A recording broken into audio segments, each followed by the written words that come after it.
Olá, eu sou o John, Eu sou a Sassa. este é o Grupo Mundo Espírita. Hoje vamos falar sobre a natureza divina. A gente já conversou um pouquinho sobre a existência de Deus e como a gente consegue comprová-la.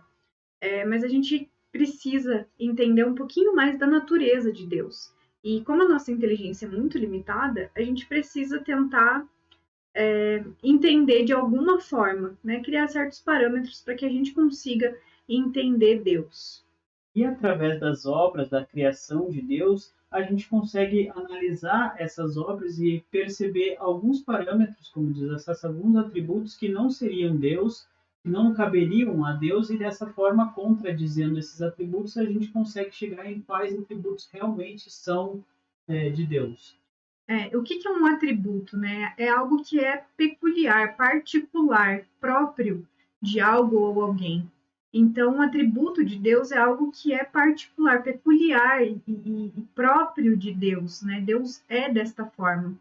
E aí a gente começa com a suprema e soberana inteligência. Então, por que Deus precisa ser supremo e soberano? Né? Se a gente pensasse na possibilidade de uma limitação de inteligência de Deus não abranger o todo, a sua inteligência não abranger o todo, a gente precisaria de uma inteligência maior que abrangesse o todo, que tivesse condições de, Poderíamos ter algo, né, que foi criado e esse algo não ter sido criado por Deus, por exemplo, por essa outra inteligência. isso, como se tivesse uma inteligência concorrente, né? Então, não, Deus precisa ser supremo e ter a suprema e soberana inteligência. Ele precisa ter a inteligência do todo. Ele não pode ter um pontinho sequer de limitação nesse aspecto. Além de suprema e soberana inteligência, nós temos um outro atributo que seria eterno. O, o que seria dizer que Deus é eterno? Né? Seria dizer que ele não tem um início e nem um fim. Ou seja, se eu supusesse que ele tem um início, por exemplo, esse início poderia ter sido criado pelo nada. E como a gente já falou, o nada não existe, né? Nada não consegue criar nada. Ou ele poderia ter sido criado por uma outra entidade. Só que se ele foi criado por uma outra entidade, a gente aí subiria esse nível e essa outra entidade a gente teria que chamar ela de Deus, né? E assim infinitamente até chegar no A gente topo da chegaria de cadeia, né? qualquer forma a um único Deus, né? Exatamente. Além disso, temos o imutável, ou seja, Deus ele não está suscetível às mesmas mudanças da matéria que nós estamos. Não podemos considerar que ele tenha essa questão de ser mutável, porque senão as leis divinas elas não estariam fixadas em bases que jamais mudariam. Elas poderiam mudar a qualquer momento e aí as leis deixam de fazer qualquer sentido. É que nem mudar a regra do jogo durante o jogo, né? Não dá certo. Então, essas leis elas precisam ser são muito bem definidas e a gente percebe que não existe uma alteração para um para o outro, porque Deus ele é soberano e ele é imutável, né? Consequentemente, ele é imaterial, né? Se a gente diz que ele é imutável e a matéria é mutável, então ele tem que ser imaterial, né? Não tem como ser imaterial como ser imutável sendo material. Então, aí já é uma consequência praticamente, né, de ser imutável, né? Então, além desses atributos, temos o onipotente. Nós temos que considerar Deus onipotente, pois não podemos considerar uma outra entidade superior a essa, porque se tivesse uma outra entidade, como a gente já falou, mais superior, então essa outra entidade seria Deus. Então Deus precisa ser onipotente e não tem nenhuma concorrência em relação a isso. Ele é único e é o onipotente. E aí nós temos a soberana justiça e bondade, né? Então, se a gente for considerar que Deus não é soberanamente bom e justo, ou se Deus fosse bom e mal ao mesmo tempo, né? A gente não teria uma estabilidade dentro dessas leis que a gente falou ali da questão de ser imutável, né? A gente não teria uma estabilidade, a gente viveria realmente pendendo entre o bem e o mal, a gente não teria uma linha de progresso como a gente sabe que é um progresso rumo ao bem, né? É desenvolver o nosso intelectual para que a gente realmente aprenda, saiba e consiga aplicar o bem. Além disso, a gente analisando a questão da soberana bondade, a gente vê que isso implica na soberana justiça, pois não tem como Deus ser completamente bondoso e não ser completamente justo, porque isso faria com que, na sua infinita bondade, mesmo assim, alguma coisa que ele decidiu, por exemplo, não é uma coisa justa e não faria o menor sentido. É, Então, soberanamente bom e justo, eles precisam estar ligados, ele não tem como desconectar uma coisa da outra. para ser bom ele tem que ser justo, para ser justo ele tem que ser bom, né? Exatamente. Então não tem como desligar. Além disso, temos a questão de Deus ser infinitamente perfeito, ou seja, em todos os seus atributos a gente não consegue dimensionar uma quantidade, pois se a gente dimensionasse uma certa quantidade nessa infinitude, a gente poderia dimensionar do tipo algo mais ou menos do que Deus. E não tem algo que seja superior a isso. Por isso sempre dissemos que Deus é infinitamente perfeito. Então ele é infinitamente perfeito em sua inteligência, em sua justiça, em sua Exatamente. bondade. Então ele tem que ser perfeito, porque senão entra no mesmo aspecto que existe algo ou alguém, vamos chamar assim, mais perfeito do que ele, e aí sim a gente vai chamar isso de Deus. E além disso, né, pensando nessa questão do imutável, se a gente não considera ele infinitamente perfeito, em algum momento a gente poderia aumentar ou diminuir qualquer característica de Deus, tornando ele assim mutável, né? O que não faz sentido também. E ele é único, né? E por quê? Esse eu acho que é um dos mais fáceis da gente conseguir entender. Se houvesse mais de um Deus, ou se houvesse um Deus do mal que brigasse, né? Que tivesse a mesma capacidade, o mesmo poder, vamos dizer assim, de Deus, a gente teria